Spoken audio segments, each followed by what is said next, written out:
ನಮಸ್ಕಾರ ಸ್ನೇಹಿತರೆ, ಬಳ್ಳಾರಿ ಜಿಲ್ಲೆಗೆ ಹೊಸ ಲೇಡಿ ಎಸ್ಪಿಯ ಎಂಟ್ರಿ ಆಗಿದೆ. ಸುಮನ್ ಡಿ ಪನ್ನೇಕರ್ ಅನ್ನ ನೇಮಿಸಿ ಸರ್ಕಾರ ಆದೇಶ ಹೊರಡಿಸಿದೆ. ಹಾಗಾದ್ರೆ ಲೇಡಿ ಸಿಂಗಂ ಅಂತಲೇ ಹೆಸರು ಮಾಡಿರುವ ಈ ಸುಮನ್ ಡಿ ಪನ್ನೇಕರ್ ಯಾರು? ಈ ಖಡಕ್ IPS ಅಧಿಕಾರಿ ಎಲ್ಲೆಲ್ಲಿ ಕೆಲಸ ಮಾಡಿದ್ದಾರೆ? ಪ್ರಜ್ವಲ್ ರೇವಣ್ಣ ಕೇಸ್ನಲ್ಲಿ ಇವರು ಮಾಡಿದ್ದು ಏನು? ಮಂಡ್ಯಕ್ಕೆ ವರ್ಗಾವಣೆ ಆದಾಗ ಏನಾಗಿತ್ತು ಗೊತ್ತಾ? ಎಲ್ಲವನ್ನ ಈ ವಿಡಿಯೋದಲ್ಲಿ ಡೀಟೇಲ್ ಆಗಿ ಹೇಳ್ತಾ ಹೋಗ್ತೀವಿ. ಅದಕ್ಕೂ ಮುನ್ನ ನೀವಿನ್ನೂ ನಮ್ಮ ಚಾನೆಲ್ಗೆ ಸಬ್ಸ್ಕ್ರೈಬ್ ಆಗಿಲ್ಲ ಅಂದ್ರೆ ಈಗಲೇ ಆಗಿ ನಮಗೆ ಸಪೋರ್ಟ್ ಮಾಡಿ. ನಿಮ್ಮ ಬೆಂಬಲ ನಮಗೆ ತುಂಬಾ ಮುಖ್ಯ. ಸುಮನ್ ಡಿ ಪನ್ನೇಕರ್ ಹಿನ್ನೆಲೆ ಏನು?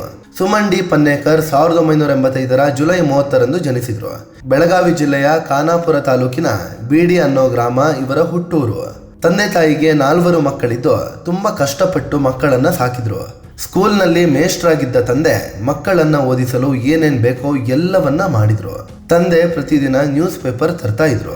ಅದನ್ನ ಸುಮನ್ ಡೈಲಿ ಓದ್ತಾ ಇದ್ರು. ಆಗ ಒಬ್ರು ಲೇಡಿ DC ಬೆಳಗಾವಿಯಲ್ಲಿ ಕೆಲಸ ಮಾಡ್ತಿದ್ರು. ಪೇಪರ್ನಲ್ಲಿ ಅವರ ಸುದ್ದಿ ಬಂದಾಗೆಲ್ಲ ತಂದೆ ಸುಮನ್ಗೆ ಸ್ಫೂರ್ತಿ ತುಂಬ್ತಿದ್ರು. ನೀನು ಕೂಡ ಹೀಗೆ ಆಗ್ಬೇಕು ಅಂತ.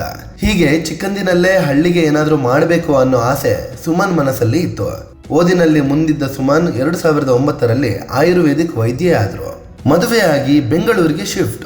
ಆಯುರ್ವೇದಿಕ್ ವೈದ್ಯೆಯಾದ ಸುಮನ್ ಹಳ್ಳಿಗೆ ಹೋಗಿ ಜನರಿಗೆ ಕೈಲಾದ ಸೇವೆ ಮಾಡಬೇಕು ಅಂತ ಅಂದುಕೊಂಡ್ರು. ಆದ್ರೆ ಅಷ್ಟರಲ್ಲಿ ಸುಮನ್ಗೆ ಮನೆಯವರು ಮದುವೆ ಮಾಡಿದ್ರು. ಹೀಗಾಗಿ ಅನಿವಾರ್ಯವಾಗಿ ಸುಮನ್ ಪತಿಯ ಜೊತೆಗೆ ಬೆಂಗಳೂರಿಗೆ ಶಿಫ್ಟ್ ಆಗ್ಬೇಕಾಯ್ತು.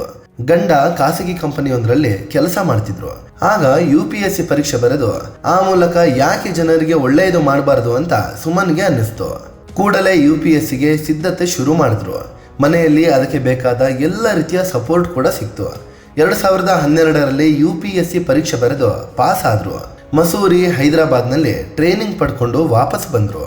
2013 ಕರ್ನಾಟಕ ಕೇಡರ್ IPS ಅಧಿಕಾರಿಯಾಗಿ ಆಯ್ಕೆ ಆದ್ರು. ಸುಮನ್ ಎಲ್ಲೆಲ್ಲಿ ಕೆಲಸ ಮಾಡಿದ್ದಾರೆ? ಸುಮನ್ ಡಿ ಪನ್ನೇಕರ್ ಮೈಸೂರಿನಲ್ಲಿರುವ ಕರ್ನಾಟಕ ಪೊಲೀಸ್ ಅಕಾಡೆಮಿಯ ಉಪನಿರ್ದೇಶಕಿಯಾಗಿ ಕೆಲಸ ಮಾಡಿದ್ರು. ನಂತರದಲ್ಲಿ ಕೆಲ ಕಾಲ ಲೋಕಾಯುಕ್ತ SP ಆಗಿಯೂ ಕೆಲಸ ಮಾಡಿದ್ರು. ಇದಾದ್ಮೇಲೆ 2018 ಕೊಡಗು SP ಆಗಿ ಸುಮನ್ ಡಿ ಪನ್ನೇಕರ್ ನೇಮಕವಾದ್ರು. ಆಗ ಕೊಡಗಿನಲ್ಲಿ ಪ್ರವಾಹ ಮತ್ತು ಭೂಕುಸಿತ ಉಂಟಾಯಿತು. ಸುಮನ್ಗೆ 1 ವರ್ಷದ ಮಗು ಇದ್ರೂ ಕೂಡ ಹಗಲಿರುಳು ಕೆಲಸ ಮಾಡಿದ್ರು. ಪ್ರವಾಹದ ಪರಿಸ್ಥಿತಿಯನ್ನ ಸುಮನ್ ನಿಭಾಯಿಸಿದ ರೀತಿಗೆ ಜನ ಇಂದಿಗೂ ಮೆಚ್ಚುಗೆ ವ್ಯಕ್ತಪಡಿಸ್ತಾರೆ. ಜೊತೆಗೆ ತಮ್ಮ ಮಗಳನ್ನ ಅಂಗನವಾಡಿಗೆ ದಾಖಲಿಸಿ ಸರಳತೆ ಮೆರೆದಿದ್ರು. ನಂತರ ಸುಮನ್ ರನ್ನ ಬೆಂಗಳೂರಿನ CAR ವಿಭಾಗಕ್ಕೆ ಡೆಪ್ಯೂಟಿ ಕಮಿಷನರ್ ಆಗಿ ನಿಯೋಜನೆ ಮಾಡಲಾಯಿತು. 2021 ಸುಮನ್ ರನ್ನ ಮಂಡ್ಯ SP ಆಗಿ ವರ್ಗಾವಣೆ ಮಾಡಲಾಯಿತು.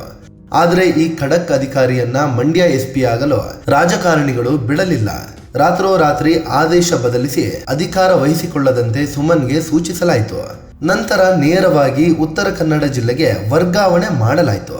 ಉತ್ತರ ಕನ್ನಡ ಜಿಲ್ಲೆಯ ಮೊದಲ ಮಹಿಳಾ SP ಈ ಸುಮನ್ ಡಿ ಪನ್ನೇಕರ್. ಉತ್ತರ ಕನ್ನಡದಲ್ಲಿ ಫುಲ್ ಗರ್ಜನೆ. ಹೌದು, 2021 ಉತ್ತರ ಕನ್ನಡದ SP ಆಗಿ ಅಧಿಕಾರ ಸ್ವೀಕರಿಸಿದ ಸುಮನ್ ಅಕ್ರಮಗಳ ವಿರುದ್ಧ ಸಮರ ಸಾರಿದ್ರು. ಮಟ್ಕಾ ದಂಧೆ, ಅಕ್ರಮ ಸಾರಾಯಿ ಮಾರಾಟ, ಮಾದಕ ವಸ್ತುಗಳ ಜಾಲವನ್ನ ಬಗ್ಗು ಬಡಿದಿದ್ರು. ಕಿಡಿಗೇಡಿಗಳ ಅಕ್ರಮ ಜಾಲವನ್ನ ಮುರಿದು ಹೆಸರು ಮಾಡಿದ್ರು. ಇದರ ಬೆನ್ನಲ್ಲೇ ಇವರ ವರ್ಗಾವಣೆಗೆ ಯತ್ನಿಸಲಾಯಿತಾದ್ರೂ ಜನರಿಂದ ಭಾರಿ ವಿರೋಧ ವ್ಯಕ್ತವಾಯಿತು. ಸುಮನ್ ರನ್ನ ವರ್ಗಾವಣೆ ಮಾಡುವಂತೆ ದಂಧೆಕೋರರು ದೇವರು ಮತ್ತು ಮಾಂತ್ರಿಕರ ಬಳಿ ಹೋಗಿದ್ದೂ ಇದೆ. ಅಷ್ಟರ ಮಟ್ಟಿಗಿತ್ತು ಸುಮನ್ ಡಿ ಪನ್ನೇಕರ್ ಅವರ ಶಿಸ್ತು ಕ್ರಮಗಳು. 2022 ಅವರನ್ನ ಬೆಂಗಳೂರಿನ CID ವಿಭಾಗದ SP ಆಗಿ ವರ್ಗಾವಣೆ ಮಾಡಲಾಯಿತು. ನಂತರದಲ್ಲಿ ಸಹಾಯಕ ಪೊಲೀಸ್ ಮಹಾನಿರೀಕ್ಷಕರಾಗಿ BMTF SP ಆಗಿ ಇಂಟೆಲಿಜೆನ್ಸ್ ವಿಭಾಗದ DCP ಆಗಿಯೂ ಸುಮನ್ ಕೆಲಸ ಮಾಡಿದ್ರು.